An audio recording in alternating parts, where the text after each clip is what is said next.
So when it comes to racing wheels from the old school days, I can tell you I personally had a mixed experience, where not every single game was like this superb racing simulation, where they had like all kinds of cool advertisements, good games, but they were not like always compatible with these racing wheels. We have the V3 racing wheel and the old school Mad Catz. For me, Mad Catz is absolutely the one I had and played a lot with. A couple of games were a lot of fun, but some of them are really bad.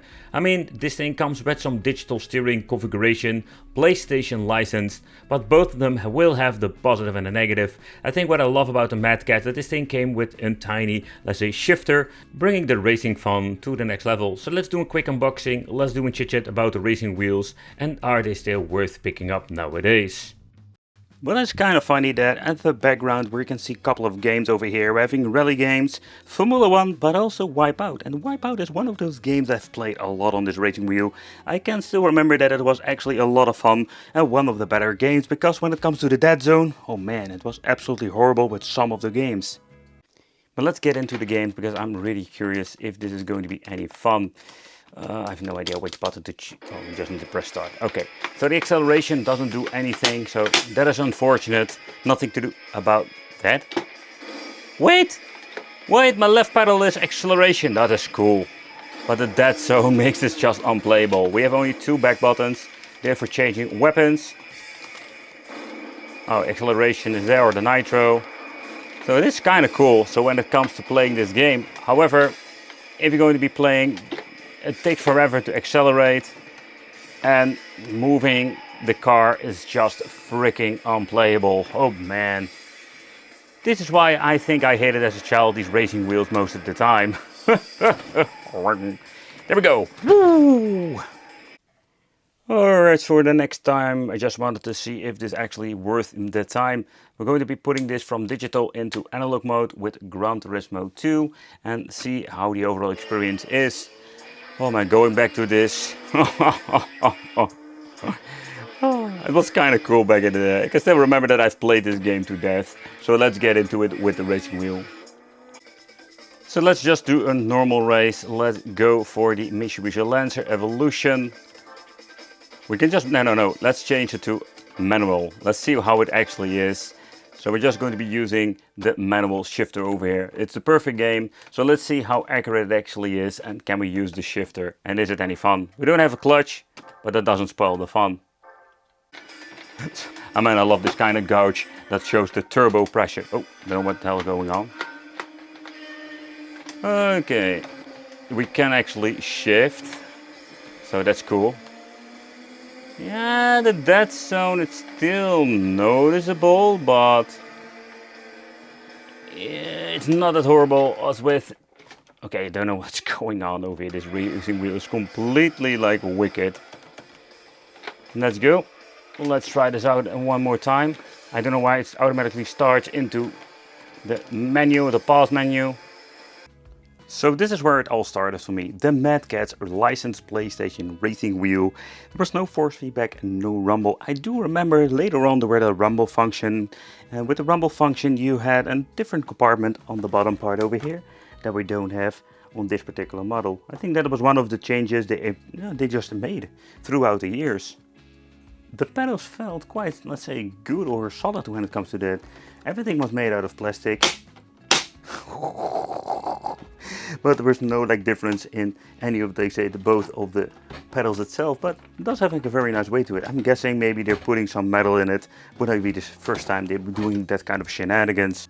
There seems to be no analog mode, so let's check out which one is actually going to be working when it comes to digital and analog. But by the way, I never knew you could link this game. That is so interesting. That would be fun for another video. Okay, so let's put this thing over here and let's check out if this was such a fun thing to do. Okay, there we go. Whoa. Okay, so can we put it on digital mode? Yeah, it doesn't work at all. So where it doesn't state any analog mode, it seems to be working just fine. Okay, crap. I just threw away my power up. Yeah, this is the experience I had back in the day as a child. It was so cool. Oh yeah, man, this is fun. I also did a video about the different wheel. There we go. Ooh. Why I do have this feeling there is a minor dead zone. I can still remember that the V3 I've reviewed, that was also a very fun wheel to check out. Okay, there we go. Oh, use the turbo boost. There we go. Ah, messed it up. But this game is just about memorizing the track itself. Here, you can get this freaking missile. There we go, let's charge up. Man, it's such a lot of fun to experience the game again. But this is where it all started for me. Wipeout and the Mad Cat racing wheel. Absolutely. There we go, drop the mines. Okay, so what is kind of interesting is that we do have this locking mechanism, so you can even tilt it in a certain position. That is kind of deluxe if you ask me. I've never seen it with different wheels. Another thing is also what's cool, you can unlock it and basically pull it out, and also here having different lengths. So this thing is quite deluxe when you're looking at the things you can actually do with it. The V3 also utilized all of the normal controller buttons, having the front facing buttons over here, the L1 and R2, and even a D-pad. So when it comes to, let's say, everything you can do with it, that's kind of cool. But if you want to use a shifter or stuff that you see now on newer racing wheels, we don't have this option because there is no buttons whatsoever at the back of the wheel. What I did notice with the bottom, we have like a very nice metal plate in combination with very nice rubbery feet for grip if you're having not unless any, let's say, grip metal whatsoever underneath. But the downside is, I'm guessing these were for the suction knobs, but they're not included in the package. But I'm excited. We're going to be starting off with my favorite game. As a child, I always played this particular game, but I was on the Mad Cat's racing wheel. The acceleration of the right pedal seems to be working fine. I already expected. Let's see how the dead zone is. Wow! This dead zone is absolutely almost zero. So this means that we're going to be having a lot of fun with this. I can still remember that this particular game was so cool to play. Woo, yeah, there we go. Man, this wheel is absolutely awesome. There we go. Woo. Putting the mines down. Oh yeah. Woo. First person view. Also the pedal seems to be working with this one. Oh crap, I messed it up. Oh, this wheel is super sensitive now for this. Oh man, I don't know if this is going to be even fun to play. Can I switch to digital? No, it's automatically detecting. Oh, this is just unplayable. Seriously, like, look at like how much trouble I'm having when trying to steer this car. So that's a little bit of a downside. I don't know if you can change it out if there isn't any wheel configuration going on. So revisiting these old school racing wheels, it's absolutely a blast to the past, but realizing that these old school racing wheels are not that great if you're not having the right game. And oh man, I can still remember that I was always struggling finding the right game in my collection, because back in the day we didn't have like all kinds of games that we can test out.